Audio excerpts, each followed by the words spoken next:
Muraho muri amahoro bakunzi babonera bayo official. Amakipe akomeye mu Bwongereza arimo Arsenal, Chelsea, the Blues na Manchester United ntasinzira mu isoko ry'igura n'igurishwa ry'abakinnyi. Iminsi irabarirwa ku ntoki ngo umwaka w'imikino mushya wa English Premier League utangire. Nkuko byatangajwe n'ikinyamakuru Sky Sport German, rutahizamu w'Umwongereza Marcus Rashford y'imyaka 26 byemejwe ko ari we mukinnyi wa mbere FC Barcelona yihaye intego yo kugura kuri ataka yayo ku mwanya w'ibumoso muri iyi mpeshyi.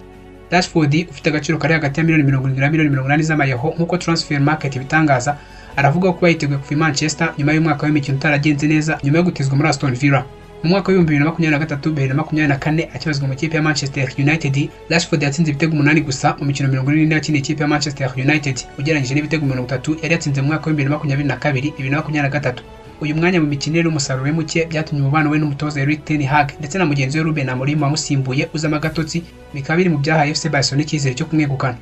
Amakuru yizewe aravuga ko FC Barcelona yiteguye byose, no kuvuga kumutanga amafaranga Manchester United yifuza ndetse n'abakinnyi bashobora guhererekanywa kugira ngo bagure Rashford imbere y'uko isoko rifunga.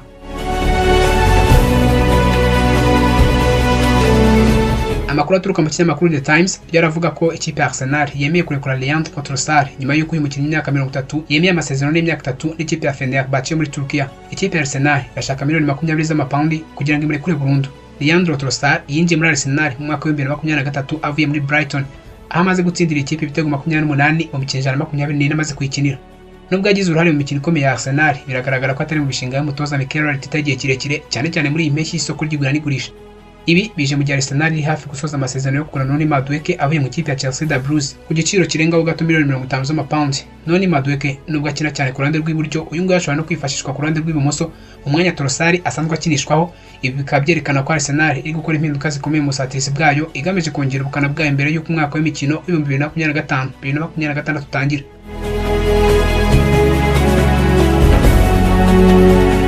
Arsenal icyizere kiracyari cyose cyo kugura Rodrigo Goes w'ikipe ya Real Madrid, mu gihe abakinnyi nka Eberechi Eze ndetse na Christian Mosquera nabo bari ku rutonde rw'abigomba kuzana.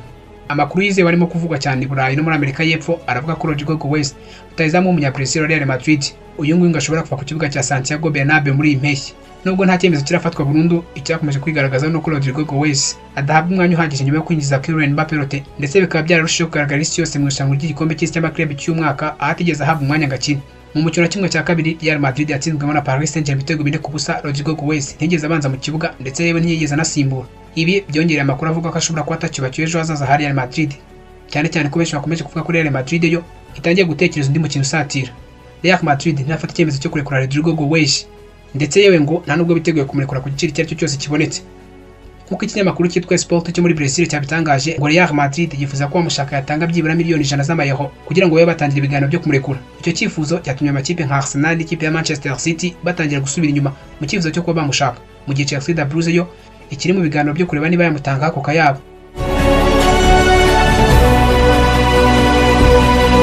Chelsea the Blues ishobora kuzakoresha amafaranga izahabwa na Arsenal kuri Noni Madueke kugira ngo yibikeho Morgan Roger. Ku rundi ruhande, Chelsea the Blues iri mu gihe cy'impinduka zikomeye mu busatirizi bwayo, aho rutahizamu mushya wabo Pedro w'imyaka 23 uyu nguyu yerekanye ubuhanga bwe buhanitse mu mukino w'igikombe cy'isi cy'amaklub cy'umwaka, cyane cyane ubwo yatsindaga ibitego 2 mu mukino wa kimwe cya kabiri batsinzemo Fluminense. Wabo Pedro wageze muri Chelsea the Blues avuye muri Brighton ku kiguzi cya miliyoni 60 z'amapaundi. Uyu nguyu yamaze gukina imikino 217 mu makipe atandukanye, atsinda ibitego 66, aratanga imipira ibitego 20. Uyu musore yagaragaje ubushobozi bwo kuba rutahizamu wa mbere Stamford Bridge, ndetse we ubwe avuga ko ariho yiteguye gukorera amateka. Pata Nevin, umusesenguzi wa FIFA, uyu nguyu yavuze ko Pedro ari upgrade ya Jackson ndetse ko nta gushidikanya Chelsea yungutse umukino ushobora guhindura umukino. Ku rundi ruhande, Nicolas Jackson y'imyaka 24 waje muri Chelsea the Blues avuye muri Villarreal, uyu nguyu ashobora kuba muri iyi kipe kubera ko umwanya wo gukina. Jackson amaze gukina imikino 146, atsinda ibitego 44 ndetse atanga assist 19, ariko ubu ari ku mwanya wa gatatu ku mwanya we inyuma ya Pedro ndetse na Liam Delapa, undi mwataka mushya Chelsea the Blues yazanye ndetse wanatsinze igitego mu mukino w'igikombe cy'isi cy'amaklub ubwo wakoraga na AS Tunisia. Amakuru agezweho avuga ko Nicolas Jackson ashobora kugurishwa mu makipe muri Premier League ndetse na Serie A amwifuza. Ibyo bikaba byaha Pedro n'abandi amahirwe yo gukomeza kwigaragaza muri Chelsea the Blues. Jackson aramutse avuye muri Chelsea the Blues, Pedro byatabiye amahirwe yo kubona umwanya uhagije ndetse n'andi mahirwe yo kwiyerekana nk'umukinnyi ushobora guheka ikipe, ibishobora kumuhesha andi mahirwe yo kubona umwanya mu ikipe y'igihugu ya Brazil mu gikombe cy'isi cy'umwaka wa 2026. Mohamed Kudus nguyu yamaze kwemezwa nk'umukinnyi mushya wa Tottenham Hotspur, aho yasinyiye Tottenham Hotspur avuye muri West Ham United ku giciro cy'amapaundi miliyoni 55. ni umwe mu basore batangiye kwigaragaza cyane ku isoko ryo muri iyi mpeshyi. Spurs imubonamo igisubizo mu kibuga hagati ndetse no mu busatirizi maze imwibikaho.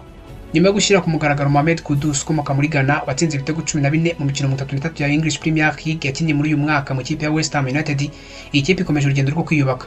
Ubigeze ku gatomo ka nyuma k'amasezerano y'umusore witwa Gibson White kugira ngo ibe yamusinyisha. Uyu musore Morgan Gibbs White ni umukinnyi w'imyaka 24 wigaragaje cyane muri Nottingham Forest aho yatsinze ibitego 9, aho yatanze imipira 9 yavuyemo ibitego mu mwaka ushize w'imikino. Mohamed Kudus we muri Tottenham Hotspur azanye ubunararibonye bwo gukina imikino ya UEFA Europa League ndetse akazahuza neza hagati n'imbere mu ikipe ya Ange Postecoglou. Nyuma yo gutangazwa ku mugaragaro nk'umukinnyi wa Tottenham Hotspur, iyi kipe yahise itangaza ko Kudus azambara nimero 20. Iyi nimero yaherukaga kwambarwa na Fraser Forster, umuzamu wavuye muri iyi kipe mu mpera z'ukwezi gushize ubwo amasezerano ye yarangiraga. Abafana ba Tottenham Hotspur biteze byinshi kuri we, cyane ko ari umwe mu bitezweho gusimbura Harry Kane. Mohamed Kudus uyu nguyu yasinye amasezerano y'imyaka 5 muri Tottenham Hotspur, bivuze ko azaba ari umukinnyi w'iyi kipe kugeza mu mpeshyi y'umwaka wa 2030. Aya masezerano ni igice cy'umushinga mugari wa Tottenham Hotspur wo kubaka ikipe y'ejo hazaza, bagura abakinnyi bakiri bato bafite ubuhanga bwo guhangana ku rwego rwo hejuru. Kudus afite imyaka 23. Uyu nguyu ngo yitezweho kuba igicumbi cy'ubusatirizi bwa Tottenham Hotspur mu myaka iri imbere. Mu gihe Tottenham ikomeje kuzana amaraso mashya, andi makipe yo mu Bwongereza ni Burayi n'ari mu isiganwa.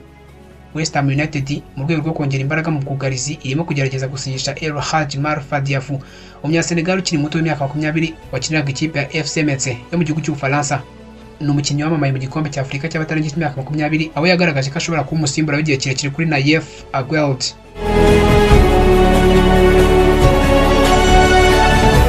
Manchester United yo iri gusiganwa n'igihe, bashobora gutakaza amahirwe yo gusinyisha Bryan Mbeumo, umukinnyi wa Brentford uri kuvugwa i Manchester cyane. Gusa kuri ubu ngubu hari andi mazina ari ku rutonde rwa Manchester United nk'abarimo Goncalo Inacio hamwe n'abataka nka Moise Kean ndetse na Dominic Calvert-Lewin bashobora kuza mu busatirizi bwa Manchester United.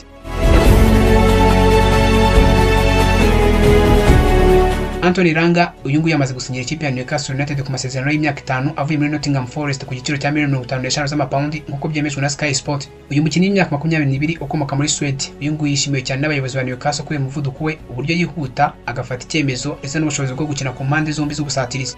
Amasezerano ye azarangira mu mpeshyi y'umwaka wa 2030, akabasha gufasha ikipe kongera imbaraga muri English Premier League ndetse n'imikino y'Uburayi mu mwaka w'imikino wa 2025-2026. Umutoza Eddie Howe yavuze ko Ranga afite ibiranga umukinnyi ushobora gufasha ikipe ye kugera ku ntego zayo, harimo umuvuduko, ishyaka ndetse n'ubushake bwo kwitanga.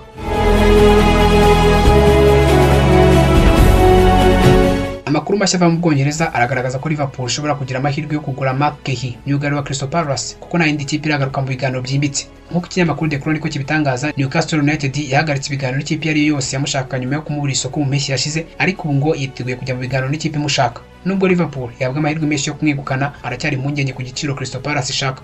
Biravuga ko Crystal Palace iri kumwifuzamo amapawundi ari hejuru ya $50 million. Nyamara Guehi asigaje umwaka umwe gusa ku masezerano ye, ibintu bishobora gutuma ibiganiro bizamo indi ntambamyi. Uyu mukinnyi w'imyaka 23 kandi ukina ikipe y'igihugu y'Ubwongereza arifuzwa cyane na Liverpool The Cops. Iki ni igihe cy'imihigo, igitutu cy'abafana n'ibyemezo bikomeye bifatirwa mu nama z'inyuma y'amarido. Ese nduza kwiharira isoko akaba ari uganisha ikipe yo ku gikombe. Iminsi mike isigaye irabishyira hanze. We komeza kubana nanjye hano kuri Bonheur Abayo Official. Jye mvaga kuri mikro ari Bonheur Abayo. Wakoze kunyumva. Bye, dusubire dukumburanye.